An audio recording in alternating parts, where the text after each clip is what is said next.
Hey guys, welcome to another episode of Passing Time with Craig. As always, I'm your host, Craig McFarland, and we are starting off a fantastic series in honor of the 27th anniversary of my favorite film, Jurassic Park. This week, all week long, we're going to be talking about every single Jurassic Park movie, starting with Jurassic Park #1, the very first movie.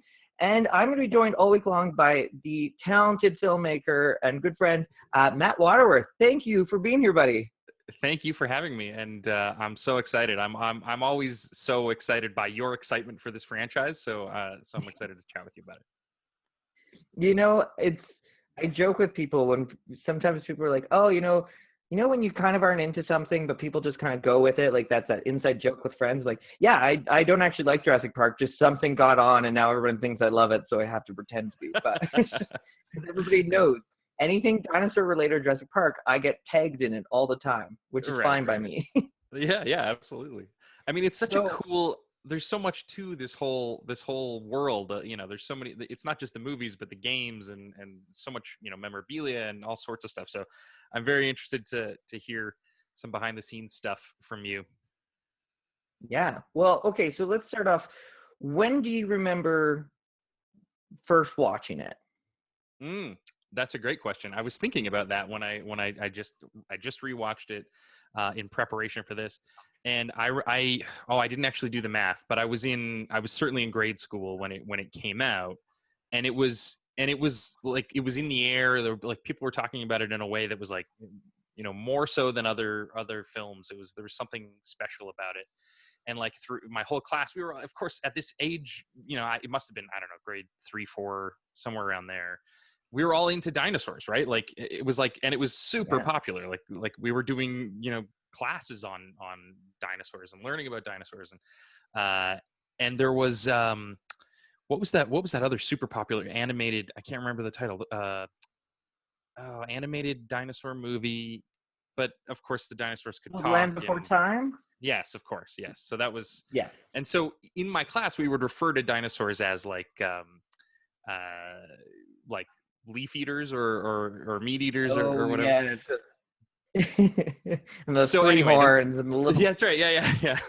So the movie comes out and my parents are like, there's no way you're seeing it.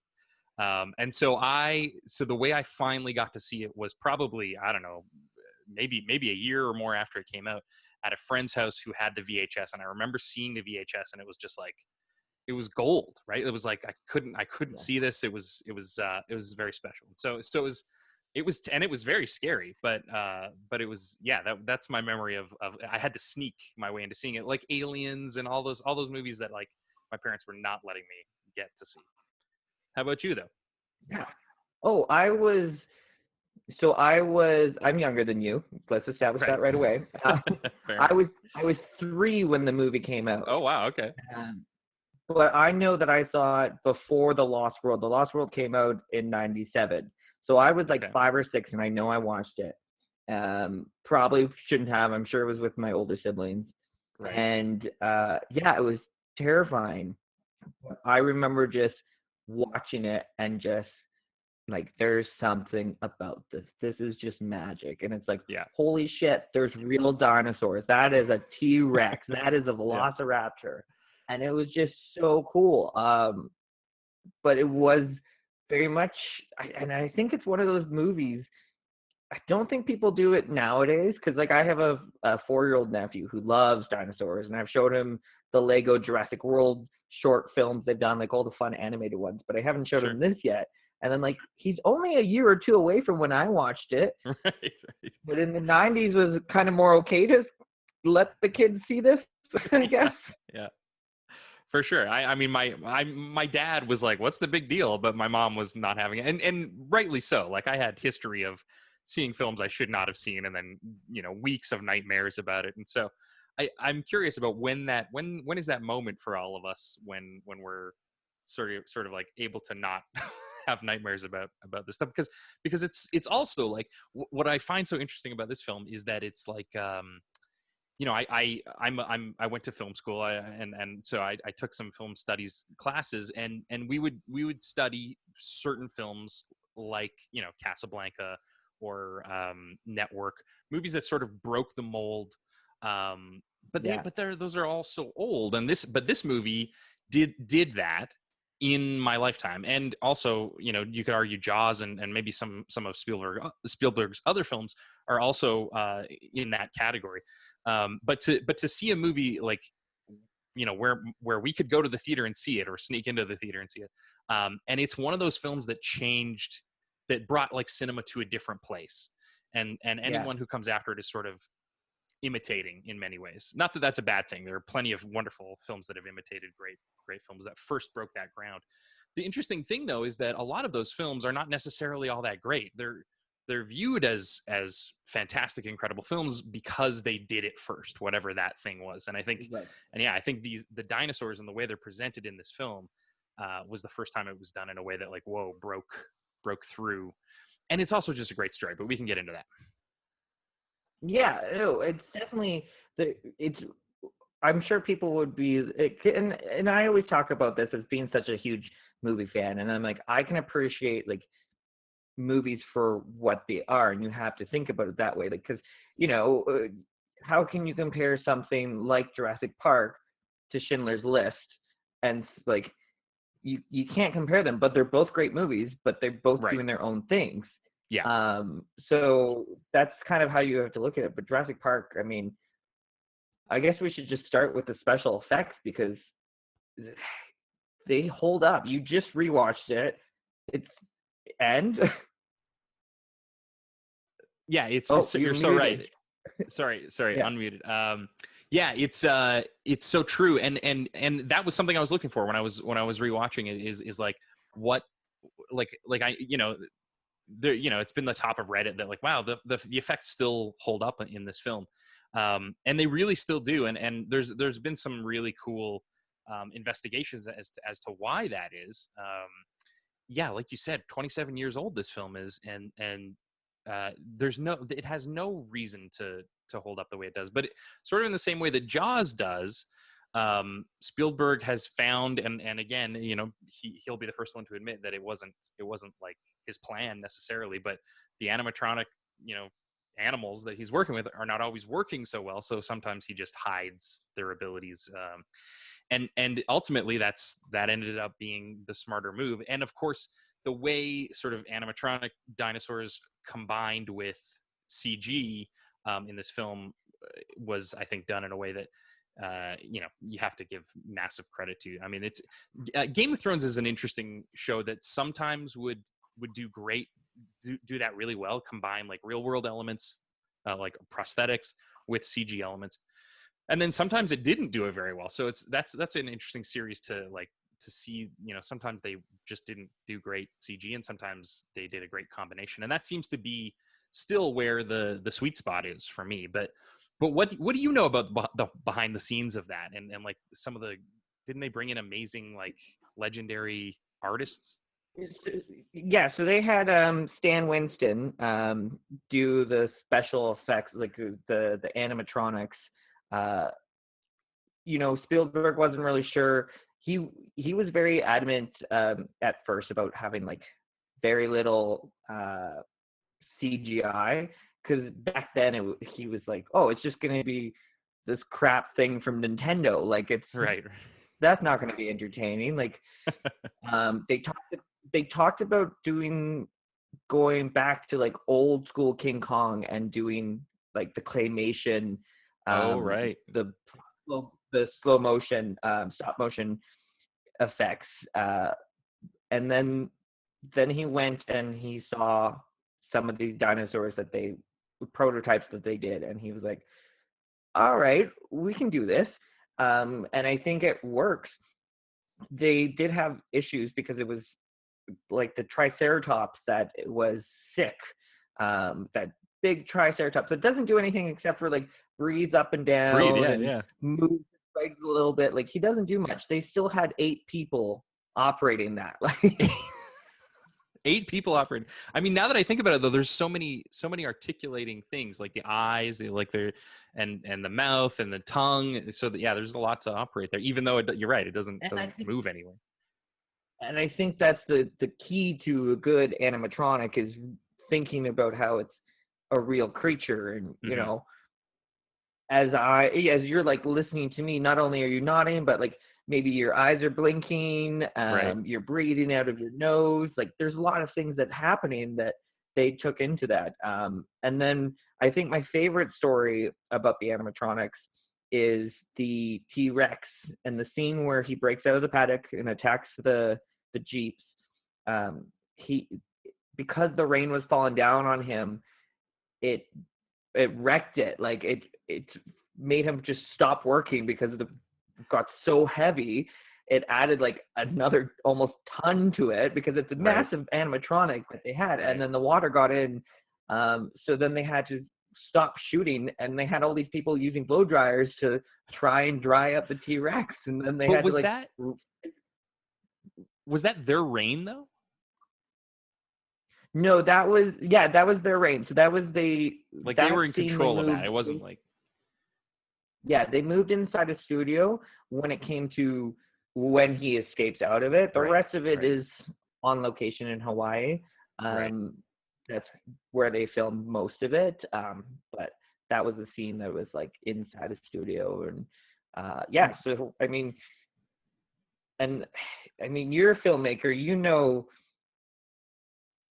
pausing for an hour up to 8 Yeah. hours Yeah. cuts into your budget, and you've already got this Major. massive that dinosaur that costs I don't know how many millions to make. Yeah. Not good. I've seen some behind the scenes footage, and I think it was like before YouTube even. I don't know what it was. I was watching some TV show way back when, and there's this crazy video of that terrifying T-Rex head, and it's like freaking out. And I thought there were like, I thought there was a story of like people were concerned that someone would be hurt by it in some way because they couldn't. It was sort of had a mind of its own at that point. Yes, there was one point where, and I think it was that most of it was happening in that scene where it just started kind of, it was like, I don't know what was happening with the wiring, Right. and it might have been with the water leading to it, but the head started kind of moving around, and it had the ability to open up its jaw, so it was like it became an actual terror because it was like, oh shit, like no way, this guy's gonna eat us. Right.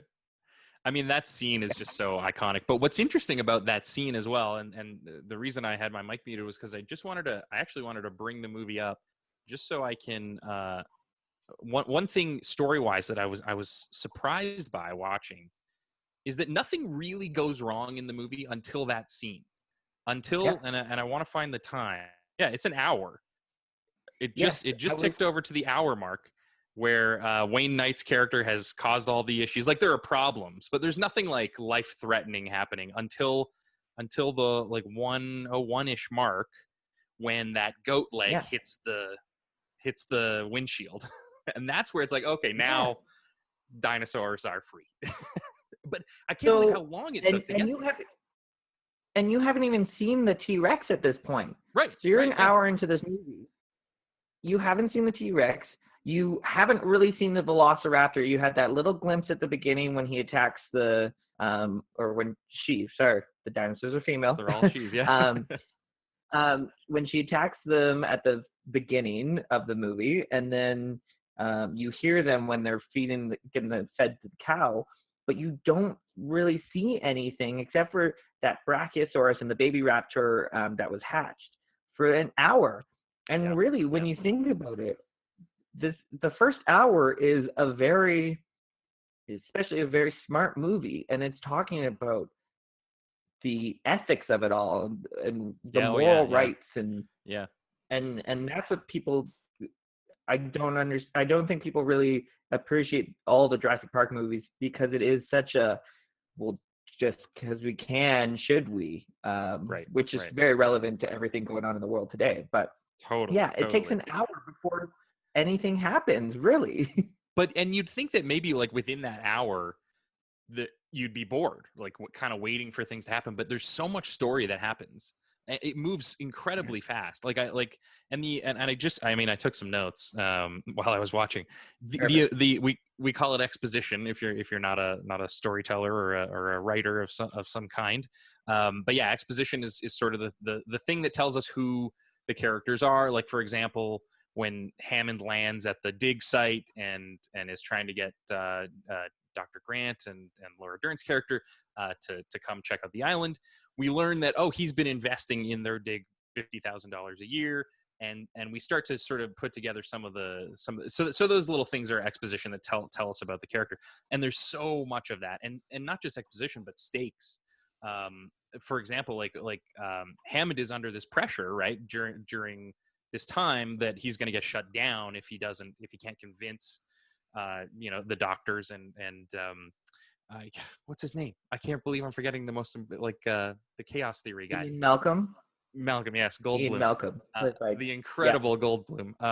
And speaking of which, the casting in this movie is just perfect across the board. What do you think about that? 100%. Well, so here's, I'll throw in all my fun facts whenever I know them. Originally, two people who were offered Dr. Grant originally. First was William Hurt. Would have been good. I love Hurt, yeah. Would have been very different. And then the other person who is friends with Spielberg, and of course that's why Spielberg offered it to him, was Harrison Ford. Oh, I didn't know that. Yeah. And he turned it down. And I think I love Harrison Ford, but I just can't picture anybody else as Dr. Grant. It's true. Sam Neill is so perfect in it. And just the entire casting, even Ariana Richards and Joseph Mazzello, who played the kids, Tim and Lex, yes, fantastic child actors, fantastic. They did so well. And yeah, Laura Dern, she manages to play she's up there with an early Ripley in Aliens. She is a female hero who very early on in cinematic history that they don't really have that, but she's badass. She because she walks into the trailer, first she seems like, oh, Alan, why did you tease that kid? And then she walks into the trailer storm head, who's the jerk? When Hammond shows up, and then she's running out to save Alan and the kids. Yeah. She and they even address that, and so it's interesting to watch it today, sort of through the lens of equality and representation that we're a little more focused on, rightly so, right now. There's even that moment between Hammond and her when Hammond's like, "Well, it should really be me going out to restart the systems," and she's like, "What? Shut up, dude! That is so not the point." And it's so great, and it's something that I didn't notice until about 5 years ago. It was one of those moments that I was like, what? And then I was like, Hammond, you're walking around with a cane. Why would you be the one to go? It ain't gonna be you, dude. No. Goldblum is incapacitated, so yeah. I also wanted to some of the lesser known Bob Peck, who plays Muldoon, who is the clever girl, who has the clever girl line.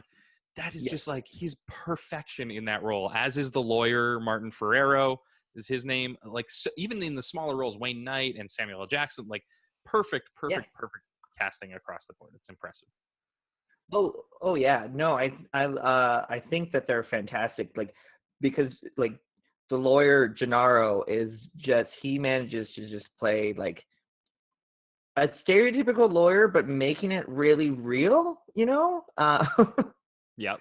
And and being our first major his turn. Yeah, and the first death, right?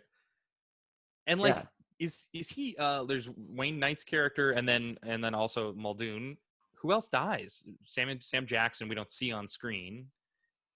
There aren't that many deaths in this film. No, there's not. And it's not you see Gennaro get picked off the toilet, but you don't see body parts flying. No. In a lot of movies, it would just be the legs would go flying and there'd be blood everywhere. And then Muldoon gets attacked by the raptor, but you don't see anything other than the raptor on top of him. And then Wayne Knight gets splashed by the Dilophosaurus. and then he's in the trailer in the Jeep, and then the Jeep just shakes Yeah, a it's lot. just Like, you shaking. don't Yeah, that's right. and Yeah. Samuel L. Jackson, even though he died off screen, you see like an arm pops up at one point. Right. That's it. And the way they did that and really all of them is so smart and so clever. And I wonder if Spielberg was sort of inspired by the success of Jaws, in the fact that I think at that time, he and filmmakers like George Lucas, who were collaborating, were learning about the power of not showing it, right? Like as filmmakers, we want to see what's happening. It's very visual. But I mean, of course, there's the moment in Empire Strikes Back where like right near the beginning when Luke is taken away by the what are they called, the Wampas, I think. It's like an abominable snowman type. Yeah, and he's got him hung up upside down, and we don't really see this creature at all. Like almost maybe for a flash, and the lightsaber kills it. But then he went back. Lucas being Lucas, went back and like added more. And there was a lot of conversation about like why, like, we don't actually need to see this. And maybe that's the power of Jurassic Park in this way, is like they're letting our imagination, we're focused on, the eye of the other raptor while Muldoon's being killed by the separate raptor. So yeah, I mean, it's beautiful in its simplicity in that sense as well, which is part of, I think, what's so successful about it. Yeah, and you're just you're transported there so well too, like being on the island. The fact that they shot in Hawaii, like that, I think was a huge element to it, to really see just Grant and the kids just roaming around the field. And then the Gallimimus showed up. I guess that's probably one of the more graphic scenes, is when the T-Rex pops out. And I remember that scene because it's just like the Gallimimus are just running and they're stampeding, and then all of a sudden the T-Rex comes out, and it's like, oh shit. Yeah. But even in that scene, what's interesting is Tim, the little boy, is watching it happen, and you're sort of imagining it through his eye. I mean, you do see some of it. Am I thinking of the right scene? You see, and he says so much blood, right? Like we didn't really see very much blood, but again, that's like Spielberg letting you imagine some of it too. Yeah, and I think that's key, and you can see his reaction, and then Lex is trying to like leave, and so they start walking away, but Tim's just like in awe of this is happening, and he's watching, and then you have to take it. And yeah, sure enough, in your mind you're like, oh yeah, that was a really graphic scene. You're like, wait, was it? And the fun fact, while we're talking about that scene, that when the T-Rex is eating the Gallimimus and the noises it's making, that was the sound guys, the special effects. It's a dog playing with a chew toy. Oh, really? Yeah. That's awesome. And like next time you hear it, like, and they're, it's one of those toys that you're trying to like pull away from the dog, so the dog's like going like this. That's what it is. Right. That's where and it's crazy because we don't know what these dinosaurs sounds like, but you ask anybody nowadays, they're gonna just assume that it's what they saw in Jurassic Park because it just sounded to make sense. Right. And they're just mixing. There's a noise that the raptors make, which is tortoises having sex. Oh, really? Wow.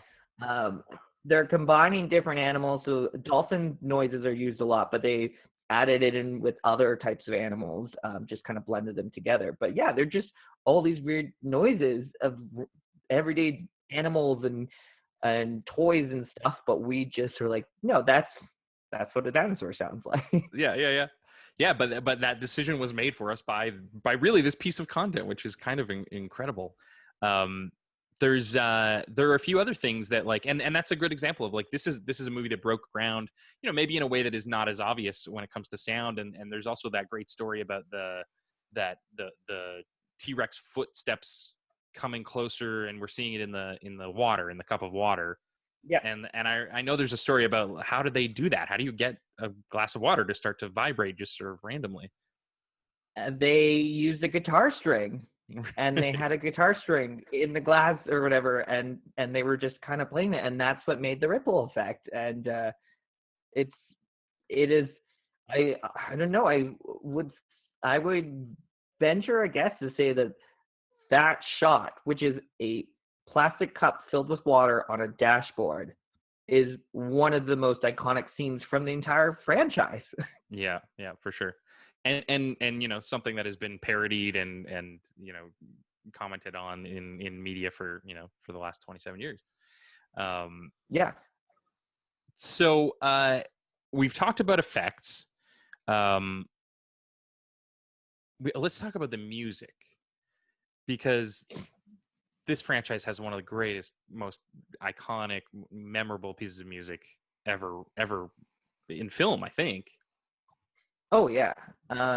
It is. There's something about it that when I do writing, like when I am feeling creative at all, I put the Jurassic Park soundtrack on because it's Oh, just really?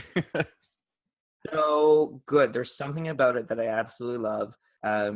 It's those chills. Um, it, it's yeah, John Williams is, is amazing. Yeah, he really is. I mean, like, for someone, for any composer to have a single piece of score like this is the dream, if you're a composer for film. But he has several. Yeah, he's done some incredible work for sure. Yeah, like I just think it's so well done. The highs and the lows, um, as they're like, as they start off in the helicopter, it's all like fun and cheerful, and then it's like, and then Hammond, there it is, he says that line, and then the music you just feel like, oh my God, I'm going to this island, and it is gonna Yeah, yeah, be yeah. epic. And Well, what I it's thought was interesting was definitely, the first time we hear it, we is not like the start of the film, or even into like Hammond, visiting and trying to get them to come to the island. It's not until we're sort of landing on the island that and yeah. seeing it for the first time that and so that's a very positive moment, and so it's always that those notes are very triumphant and positive. But yeah, of course, John Williams is so brilliant. He can weave it into like other emotions and other feelings and tense and scary moments. But yeah, it's just so it's so iconic. Like, I got so excited, even having seen this movie many times before. The music is just so powerful in this film. Every time I go to Universal Studios and I get to the Jurassic Park island or area, Yep. How many times have and you I'm been? walk and I've been so to California, the Universal Studios Hollywood. I've been uh 6 times, I think, and then the Oh my god. Orlando one I went a lot more. Oh And wow. I every didn't time even I know. I get, didn't even know Orlando had one. well, yeah, Orlando has, it's really cool because Orlando has, it's at the Universal Studios Island of Adventure, so they have a whole island that is devoted to Jurassic Park, and they're Oh my building a god. new roller coaster for there too. Nice. But they have the the visitor center at the Orlando one, and they've got the gates, so you walk through that you're entering Oh, into the cool. island, and Yeah. that music's just playing. And you're surrounded. They've like put up a bunch of trees, so it's a jungle, and there's fences, and it's just like it. You would feel it regardless, but because they have the score pumping through the speakers, Of it just course, of adds to course. it. Yeah, it's. It's I it, mean, yeah, it was especially in person events too. It's like it really takes you there. It really transports you there. I've been to Universal Studios twice. And the thing and I don't know if this is the case anymore, because I know they're reworking the ride now for or maybe they've finished that. I'm not even sure. But the cool thing about it was, you could, if you arrived at Universal Studios like when it opened, you could sort of run through and go down that escalator thing and get yeah. to the Jurassic Park ride before anybody else. Like, before the crowds had gotten to that point, sort of. So you could get a ride or two in without even waiting at all. And that ride, I don't mean to detour us, but that ride itself has, I sort of went down I'm from Edmonton. There was a horrible, roller coaster accident. And so there was a time when I was like reading as much as I could and learning about that. And then it got into like other like horrible amusement park accidents. And I got to that ride as a story. And if you haven't been on it, well, actually, has it changed now? Yeah, so now it's Jurassic World, Right. and they've added they've they added a part at the beginning where you're going past the Mosasaurus water tank, and then Otherwise, most of it, like the dinosaurs, are fairly similar. But then uh, they've added an Adonis Rex as well. So, and that kind Right. of happens, but it's still the exact same layout, and the Okay. T Rex still is there at the very end to That's sort of the battle the big Adonis climactic and moment. go for you. Yeah. Yeah. So that big moment where you're about just before you go off the edge, uh, the T-Rex head that would come out was, I guess, on the first few rides it was it was like dripping hydraulic fuel or fluid onto passengers, and so it was like burning them. Oh. Uh, but the cool thing about that, I remember seeing also Spielberg like inspected the ride beforehand and was like, and like making changes, and like the way the lights were working like matches the film, right? So if the gates or if the fences are not wired or on, like there's certain lighting, and it's all. And again, I don't know what they've changed for Jurassic World. I know sadly these things adapt and evolve, but I'm excited to go on it again in this new incarnation. But anyway, back to the It's movie. it's it's it's great. It's so much fun. I will say this though, like what terrifies me is because of such a steep drop. There's no seat belts. There's just the handlebar, but it's for your entire row. Yeah. So I went when I was like the first time I went on it, I was 10 or 11. And I'm going on with where there's like, well, there's some Americans on it, and I'm like, oh no, like there could be two of me. So you're just like Right, right. wrapping your arms as best you can because you're like, oh Oh god, I'm no. gonna fly out of it. It's terrifying, but I love it. Yeah, you'd think there'd be a little But more yeah, back you safety. think Yeah. no. And that, I mean, that drop, man, it's like, it's one of those drops that is like, it takes you to the edge of like, you're looking and it's like almost where it's like, it's not just directly down. It's actually, you're seeing like further, like it's not just straight Yeah, down. You're like, yeah. it feels like it's going to flip you right over, but it's the best. It's one of the best rides I've ever been on, I think. I Um, agree. I love it so much, but maybe because I love this movie. But no, of I think course. it's just Yeah. a Yeah. fun ride. It's a And it's yeah, brilliant, it's it's a deep with brilliant. dinosaurs.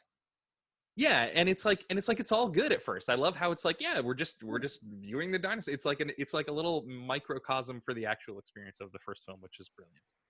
I wanted to mention as we're talking about like, it starts because it does start off all fun, just like the movie. And you mentioned the exposition, and one of the great things that I think Jurassic Park does really well, because I've read the book, and the book is a lot. It's a very Oh, you good have? book, I was um, wondering. but there's a lot more added into it, and it's a very Right, smart book. Like I kind of needed a dictionary nearby for some of those right, things right. they're Well, I talking was about. wondering. I wonder about the chaos theory element. Of course, is so important to the film. Does it go into Yeah, and deeper science and? they do. They go into a lot deeper science, and one of the things they did was really go into how everything came to be. But Jurassic Park did something that was so great, and I think they lucked out because it's supposed to be a theme park.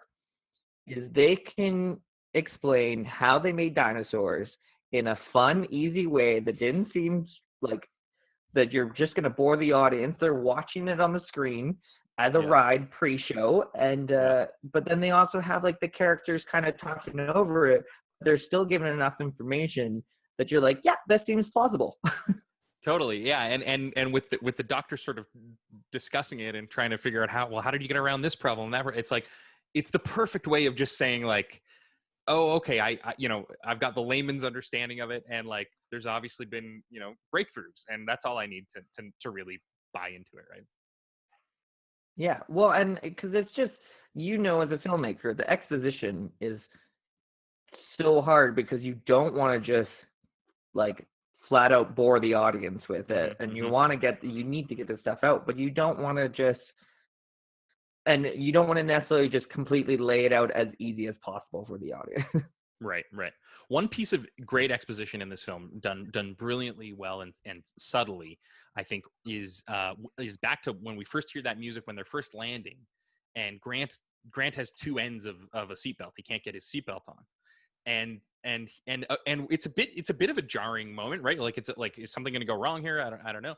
Um, and Attenborough says, by the time you have it on, we'll have landed. And so he ends up just tying it, right, and ties it up, and it's a great little, and he's done, and that's all I'm going to do, and it's probably not going to protect him in some horrible emergency, but I what I like about that is what it says about him, and like he's just going to figure it out, he's just going to solve the problem, and it's not going to be perfect, but you're going to have to be okay with that, and not that necessarily is part of his character, but the way, he doesn't want to be a father, and he basically has to play dad to these kids over the course of this film, and he's just going to solve it and make it work. And that's who he is. Speaking of that scene as well, there's some I've seen enough theories about it. I haven't ever got the confirmation, but people mention how they've got the same ends, they've got matching ends, so that's why he can't do it up, and then he finds a way. Just like the park's all females. Yes. And then they manage to have babies. So it's like one of those, like, right. Oh, it's foreshadowing. And there's a few moments in the movie that you're like, oh, that is foreshadowing. And, filmmakers are pretty great, but every now and then sometimes they're like, oh, no, that was just a weird coincidence. Right. Yeah. Of course. And well, dude, and when you're on set, that's the best, when you find those like those happy accidents or pieces of magic that you never went in planning. And so yeah, was that the case? Was that not intended, or was that in the script? I've yet to see full on confirmation from Spielberg or Sam Neill, so I don't think it is, but if it is, it's brilliant.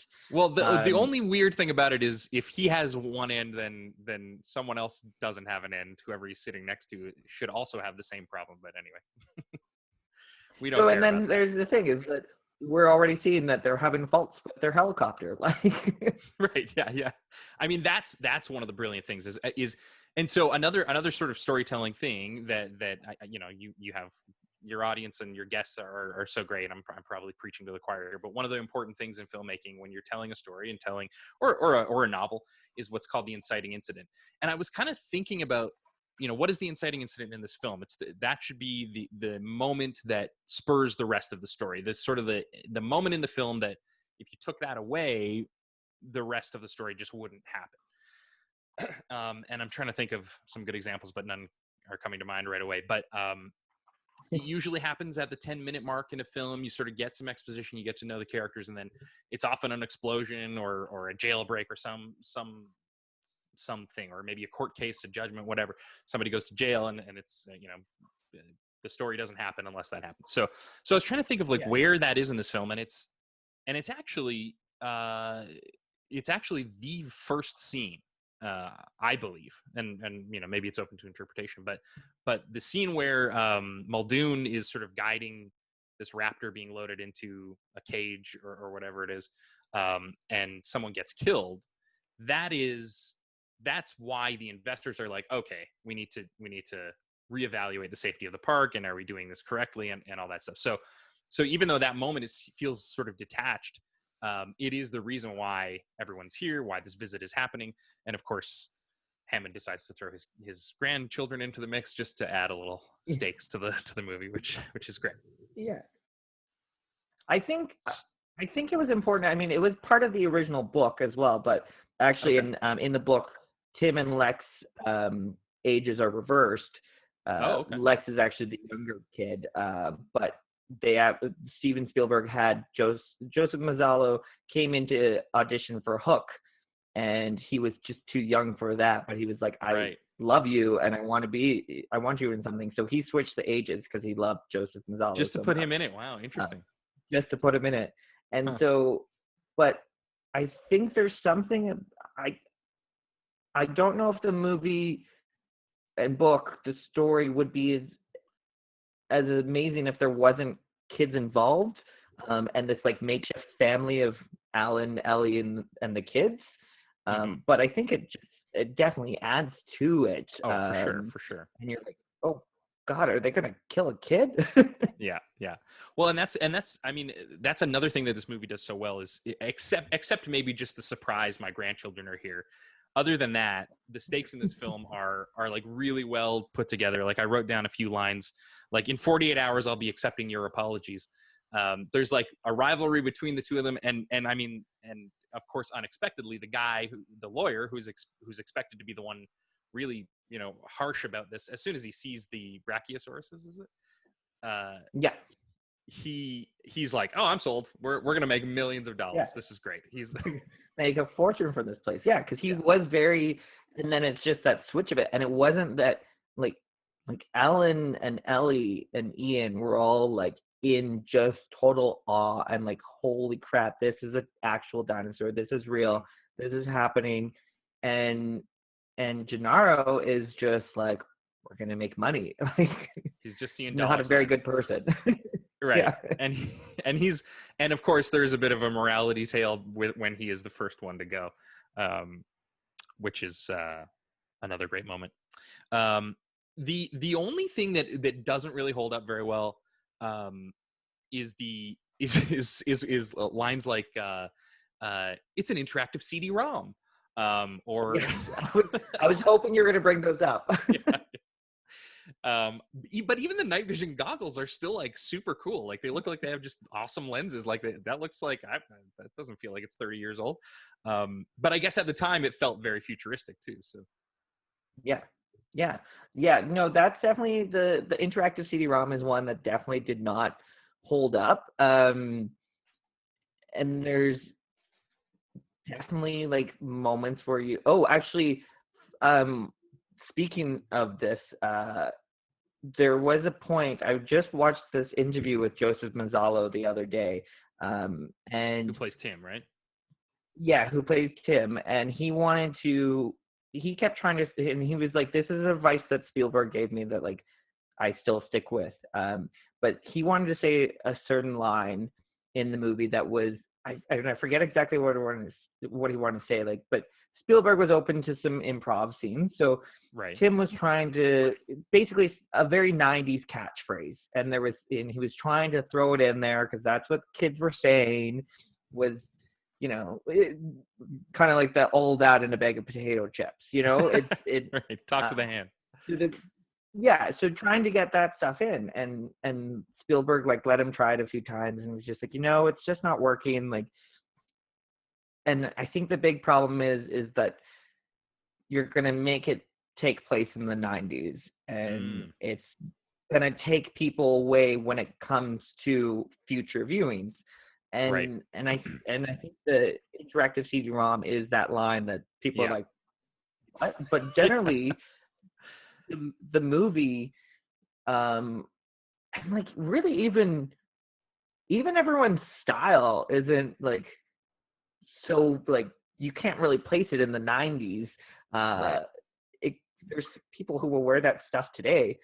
Oh yeah, absolutely. So it works. Yeah, that Jeff way Goldblum's wardrobe is totally fine. Like the whole time, there's nothing dated about it whatsoever. It's probably very current now.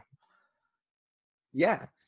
So that's, I think, one of the things that's great is that, and it helps movies when you don't really put it in a time frame unless it's supposed to be like a war movie or it's so true.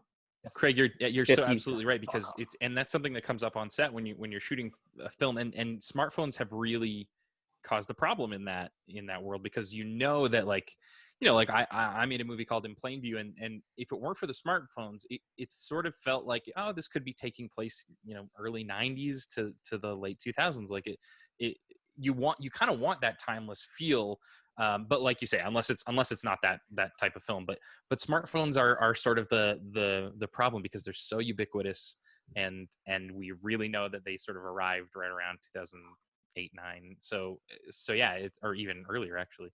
And technology is the problem, because it moves so quickly, and interactive CD-ROM at that time was like, oh yeah, hell yeah. Like, remember when you had, I don't know if you remember this or not, but Encyclopedia Britannica was on CD-ROM, and it was like, you've got the entire knowledge of the planet on this disc. But that is, I guess that's always been a challenge. Because and it's, she says that because she actually pointed out, but I don't know about you, like, I'm watching the scenes in the control room, and those computers are old. They're 90s, state of the supercomputer 90s. And you look at the graphics on the screen, like with the hurricane coming, like but you kind of don't think about it because it just kind of works and it looks like a control room. That's true. It's true. Yeah. I mean, I would maybe today I would sort of downplay the amount of time we see the screen where she's trying to find the security door locks. That was the only other thing Yeah. that was like, oh Oh, wow, this is yeah. like, it's got like spotlights on them. Anyway, I'm not a code person. I don't know how realistic that is or was, but I know, and I love that. That is another part in the '90s where and it's foreshadowing. The movies do really good with indicating, usually a child, something that they're good at. So in this Mhm. one, they're just casually walking through the park, and Tim's like, "Oh, she's never gonna leave her room. Just sit on her computer." And she's like, "I'm a hacker. That's what Yeah, I Lex do." is a hacker. So then she has to save the day. And of course, we'll talk about this scene in Jurassic Park 2 in the next episode. Yeah, yeah. But of course, mentions that she's a gymnastics person. Oh yes, I forgot about that. That comes in handy for her later. That's right. Yeah, so we'll touch on that. But they're very good with kind of indicating what they're supposed to do, and gave everybody like a little bit of a role. Tim knows dinosaurs, and then Lex is the one who kind of saves the day because she gets the park back in order. Yeah, yeah, absolutely. And actually, I mean, that's one of the most satisfying things in film and filmmaking. Maybe we can talk about Marvel movies uh, in the future, but the Marvel movies are so good about what's called setting up the payoff. And again, it's another Yeah, great storytelling tool where you give the audience a piece of information. And of course, back when we're on the dig site and Grant has the claw and he's clawing open the belly of that, like seeing the claw sort of tapping later, like that sort of thing. Whoa, that's awesome.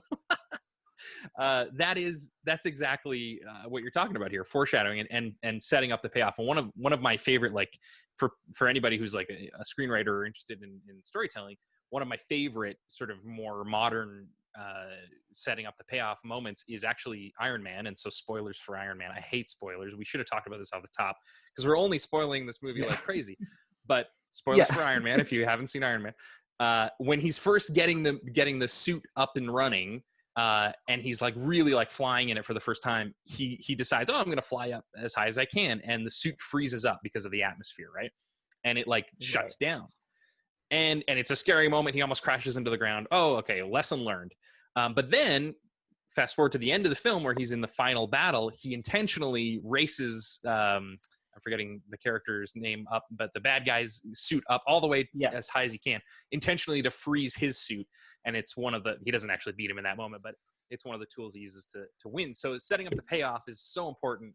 And this movie does it so well over and over again. Like, yeah, the claws is one example. And I'm trying to think of others.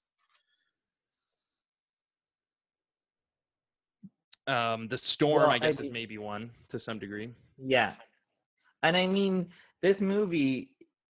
There's, it's very interesting when you think about it, not just as a dinosaur movie, but it's so many interesting points, and it's definitely and Malcolm's the voice of reason, or not the voice of reason, but the one who's explaining and kind of throwing in these things like, and the most one of the most well-known lines is life finds a way, Hmm. and and the butterfly effect is they talk about, the chaos theory, and should we be doing this stuff, and here's a storm coming, and it's like the perfect storm where not Yeah. only is a hurricane happening, but then you have Nedry who's going to turn off security for a bit so he can steal stuff.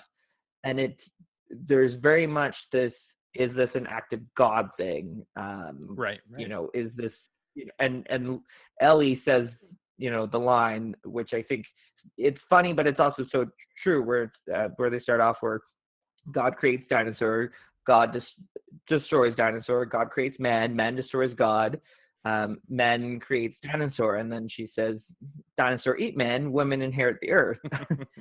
But they have so many um, philosophical, Oh yeah. theoretical Yeah. moments in movies that people have written books about. Right. Yeah. Yeah. And Goldblum's, we're going to get there obviously, but Goldblum's reappearance in Jurassic World, uh, I believe he has a speech where he touches on this again. And so Yeah, chaos theory is present in the entire franchise, which is kind of impressive. Yeah, I mean, I think that's most of what I wanted to cover. Wayne Knight is just so great in this. I mean, Newman, like he gets two iconic roles. Yeah. Um, there's so many opportunities for people to come back, which is happening now, of course. And I'm sad that Sam Jackson and Wayne Knight are not able to come back, because how great would it be to bring Samuel L. Jackson back somehow? So it's too bad they didn't make it through. But yeah, it's interesting that there aren't that many deaths overall. No, there's not. It's a very small cast. When you think of it, like, because even yeah, so an hour into it, as we've mentioned, is when shit hits the fan, and at that point, there's like 4 staff members plus the 4 visitors, 4 or 5 visitors. Like, there's hardly anybody on this island now, and here is a dinosaur disaster movie with just such a small cast and small casualties. And they were so early on, and this is where we'll talk about when we get to the episode 5 with Jurassic World: Fallen Kingdom. But you know, movies nowadays, like the Marvel movies, uh, they make it seem like everything has to be big and massive, and we're destroying New York City and Right. thousands of people. This is 9 people trapped on an Yeah. island, and it seems like just as massive. It's such a good point. It's such a good point because stakes are so important for us to care about what's happening. And as much as I love the Marvel movies, they are almost all entirely like uh, they make this mistake, which I think the internet has called blue beam in sky, because so commonly at the end of a film, whether it's a Marvel film or an Avengers film or where the world is going to die, there's a giant blue beam that's threatening the planet or saving the planet or anyway. Oh So yeah. and yeah, and so you're right that it's nice that this is so impactful and the stakes are so high and it's so visceral without like the entire world being in danger. And I guess we're sort of slowly already sort of talking about some of the failures of some of the upcoming films, but we'll get to those. Yeah, no, it's just they managed to do the stakes so well, and I think one of the key parts to it as well was just really giving you these characters and wanting to care about them and knowing who they are. And it's not like Alan and Ellie are together, but it's not like the most affectionate thing. But you care for them and you want them, and Yep. and you want them to be together. And then you're like, oh, the parents are getting divorced of Lex and Tim. Well, let's let Alan and Ellie adopt them. Like, let them be a happy Yeah. family. Yeah. The going back to some of the foreshadowing or some of the setting up the payoff, even something as simple as the door locks, which are very Yeah. different than sort of any door lock that anybody would see sort of day to day. When Nedry is stealing the embryos and the door closes behind him, I think it's that moment where we see the doors lock and the way that the sort of the bolts slide in, and then later when Yeah. Grant is trying to hold the door, we know that he's got that lock's got to slide in, and if they want, and so like if we hadn't seen that, we wouldn't really know necessarily. I mean, I guess it's sort of obvious, but there's 3 of them. It's not like your average like deadbolt or something. So we know they're computerized as well, that it's not something he can just press to close or something like that. So yeah, I mean, the movie's just filled with that, and it's so smart. One other thing that I just learned while I was trying to read a few facts is the post-production process. Spielberg left, he went to do Schindler's List, I guess, sort of right after production. So he wasn't as involved in the post-production as your average director would be. And George Lucas took over. Yeah. And Which is it's nice that they're such good friends that could work. right. Yeah, no doubt. I mean, and they worked on, they worked on a number of things together. And I just, the other thing that I didn't even realize is that Kathleen Kennedy was a producer on this, and she is currently, producing the Star Wars movies. She's been part of this club, the Spielberg, George Lucas, and that's why, of course, Harrison Ford would have made sense to put in this film. But I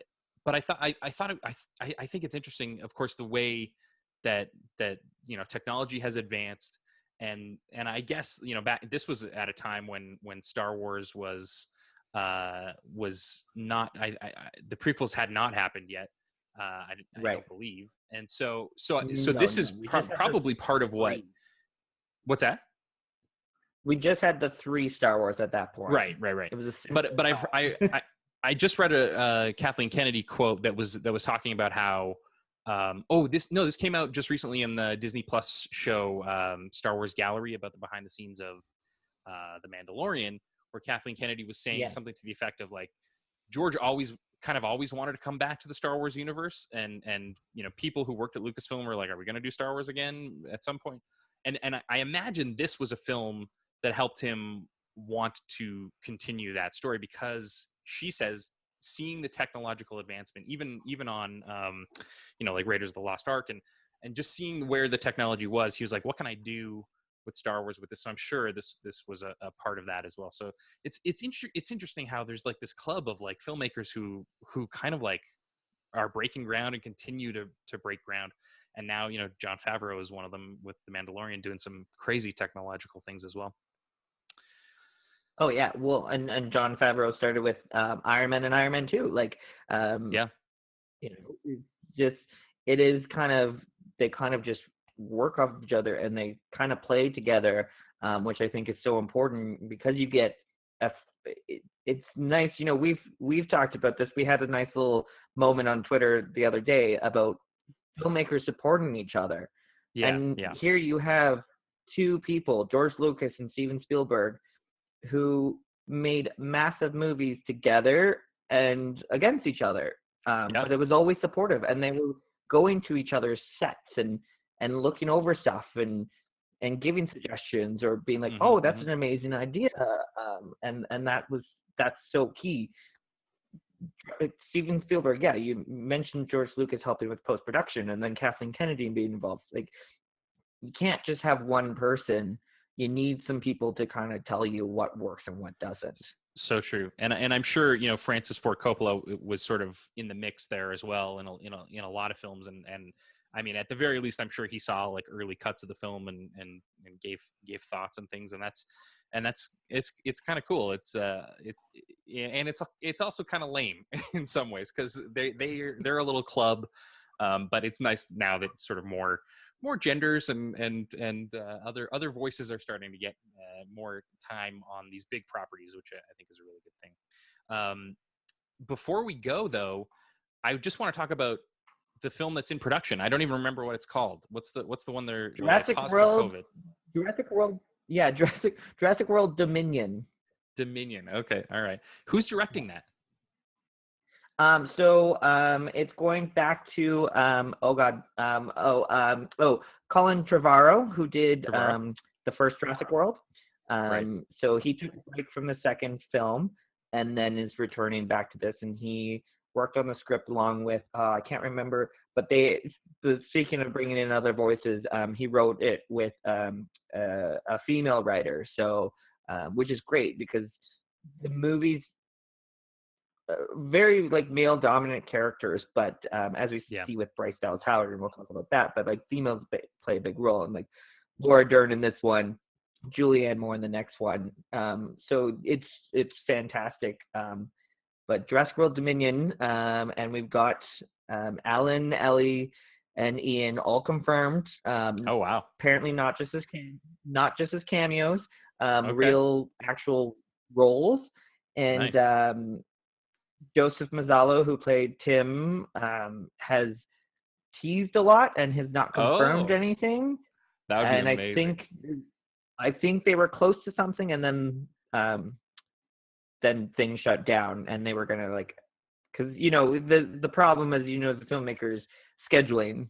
As much as some people want to be a part of things, sometimes they just can't because they got other commitments. And this is COVID's gonna throw in a huge wrench into everybody's plans for the next 2 years, probably. But you're so right. It's going to be a challenge for all actors because there's going to be so much production happening nonstop to try to catch up, and it's going to be interesting for sure.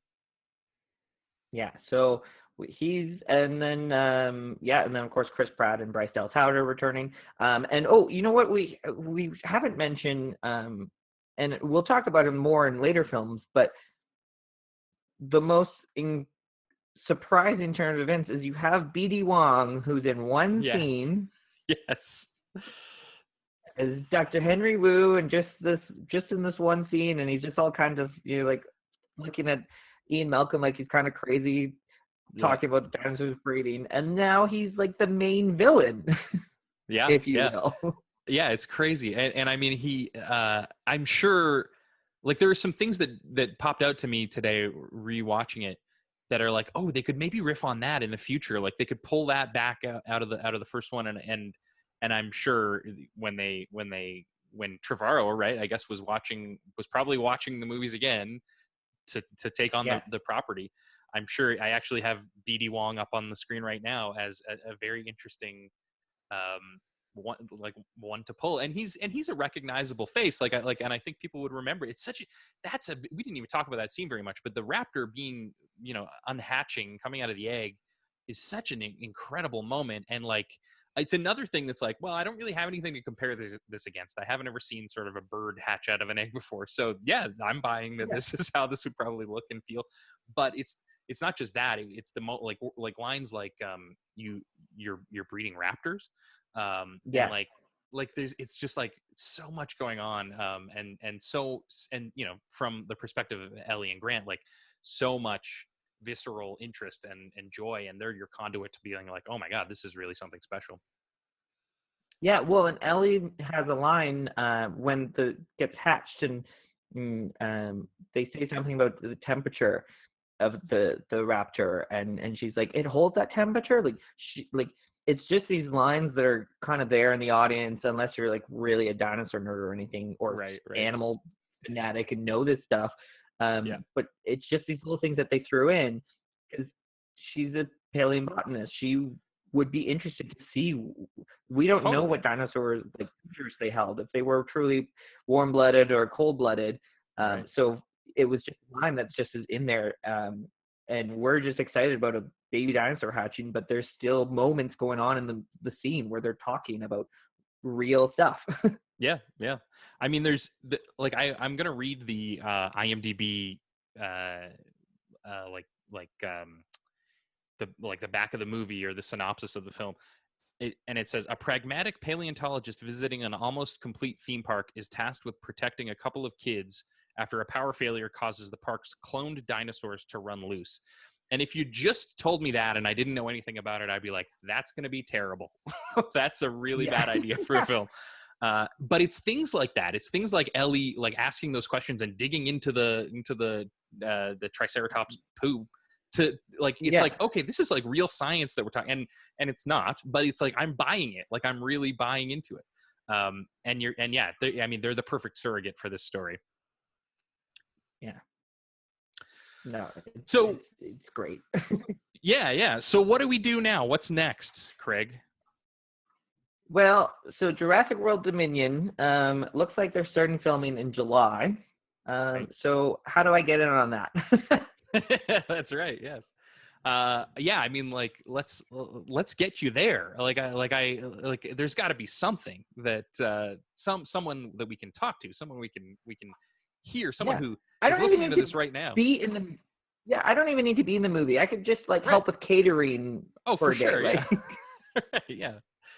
I mean, we got to make it happen.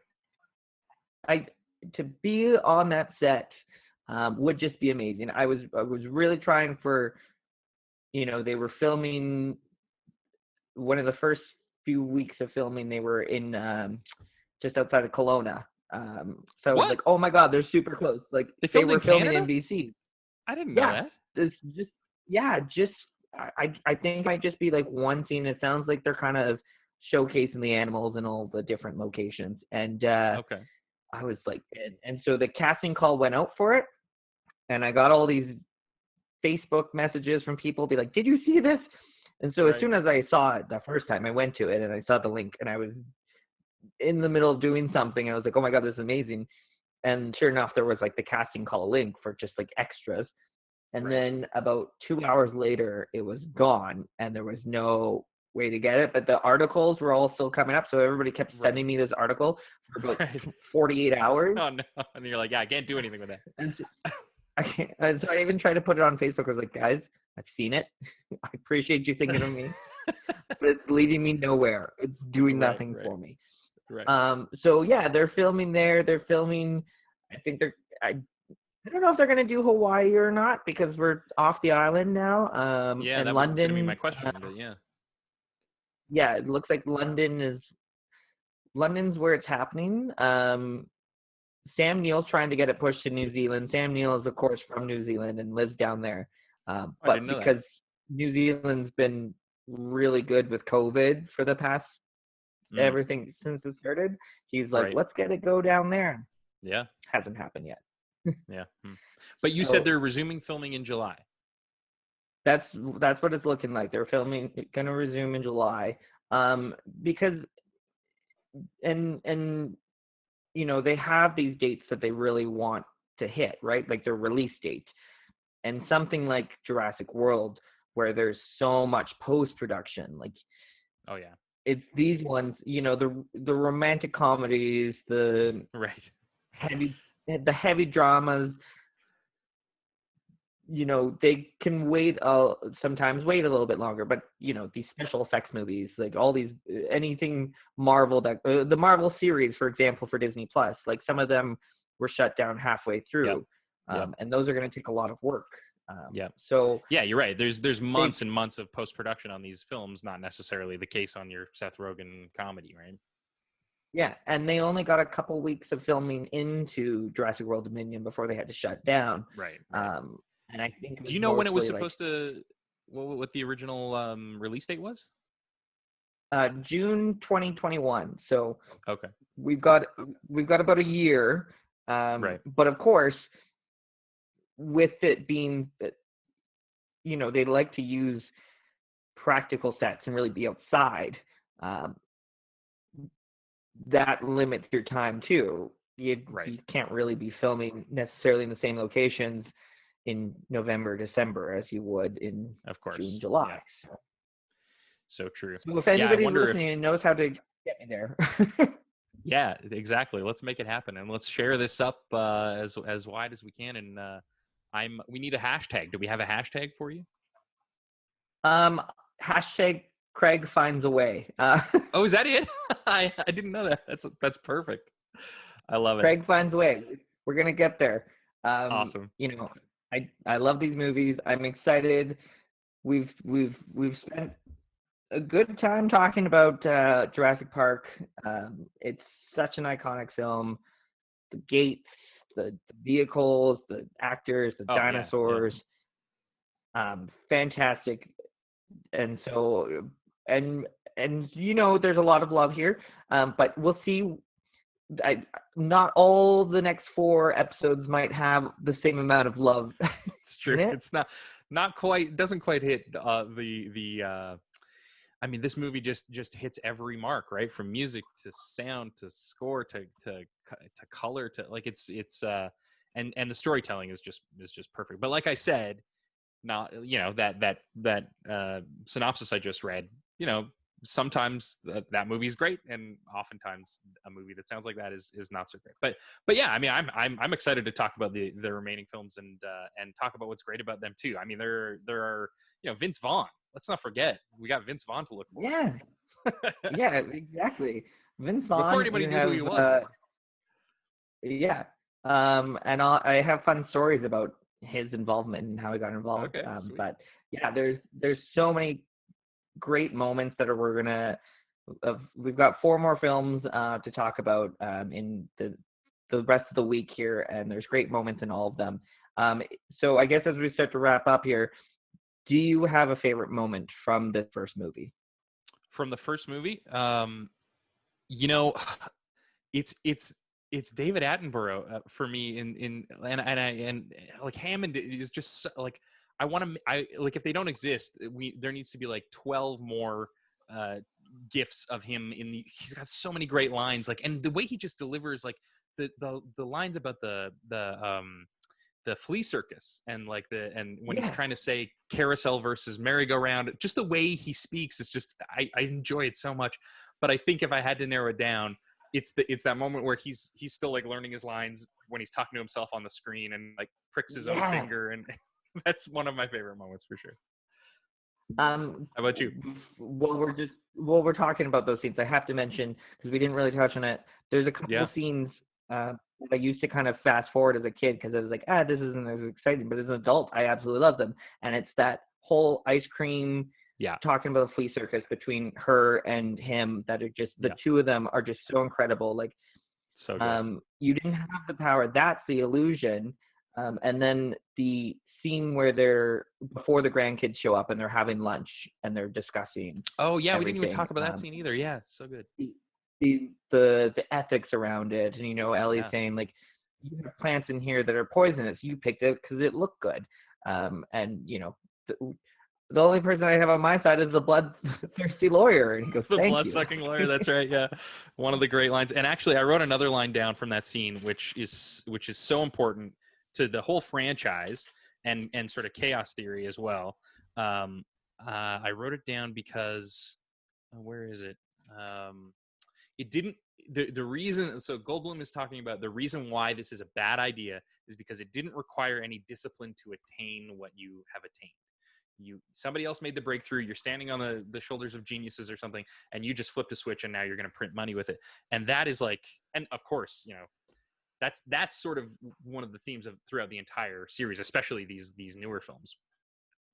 Oh yeah, and that's just what's so great about these movies. Like, and people didn't like aspects of Jurassic World, and we'll talk about that. But the whole point of these series really is like, should we?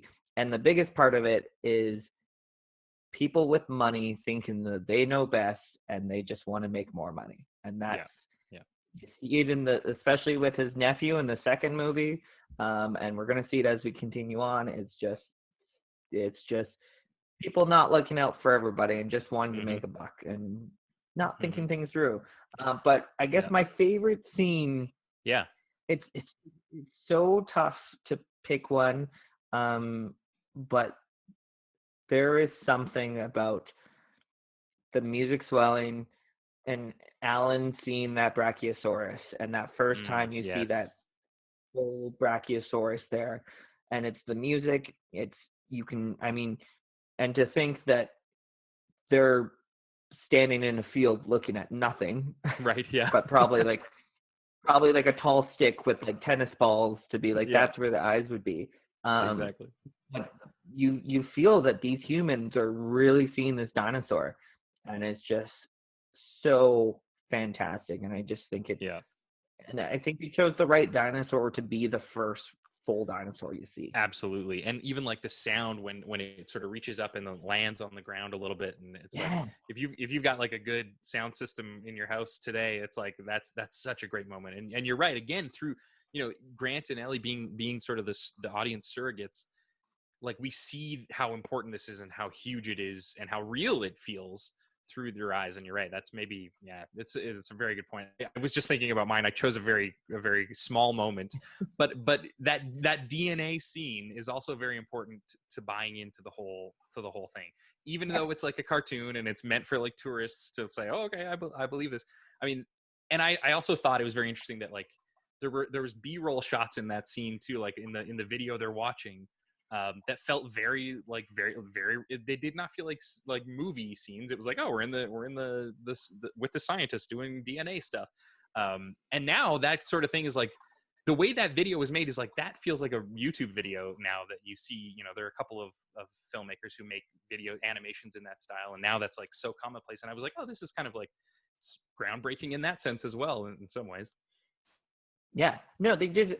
I love it because they go from we're watching the doctors talk about the whole scenario, so you're seeing Ian and Alan and Ellie talk about it, and then you get to become them, because then it cuts to the whole screen is what you're watching, and they just intersect it with the B-roll footage and the voiceover, and then the next moment they're talking about what it is, and it's just so well done. This movie is just It's probably one of the first movies that I can think of that made me want to be a part of movies and just think that anything's possible, because it's just full of magic and it's just so well done that I can't get enough of it. And that scene that you're talking about, though, like that, like the currency of that moment plays into this whole franchise. Like that is sort of encapsulating the entire franchise and the entire idea of this series into that moment. I wanted to cry. Like, it's like, you're right, the music is perfect, and like everything about that moment is perfect. And even cutting to the lawyer when he's like, when you can see that he's experiencing it in a different way, it's so good. It's so good. Yeah. So I'm excited to watch the rest of these movies. Yeah, we've got 4 more to watch. Yes. 4 more to watch. So the next one tomorrow we will be talking about The Lost World Jurassic Park, which is Spielberg never did a sequel, and he just loved this movie so much, and he was like, this is it. I'm going to do it. That's right. I forgot about that. Spielberg, he's not a sequel guy, but no. All right, I'm excited to chat with you about it. Yeah, it's going to be great. So thank you, Matt, so much for being here today. Thank you for having me. It's an honor. And it's going to be a fun week talking about all these movies. We should mention again, spoilers for every single one. yeah, for sure. All right, man. Well, thanks for having me. Thank you, Matt. Of course, and make sure to follow us on Instagram, guys, at PTWCraig, or check out our website, passingtimewithcraig.com, for more information. And we will be talking Jurassic Park all week long. So thank you, guys, and we'll chat soon. Thanks, Matt. Thank you.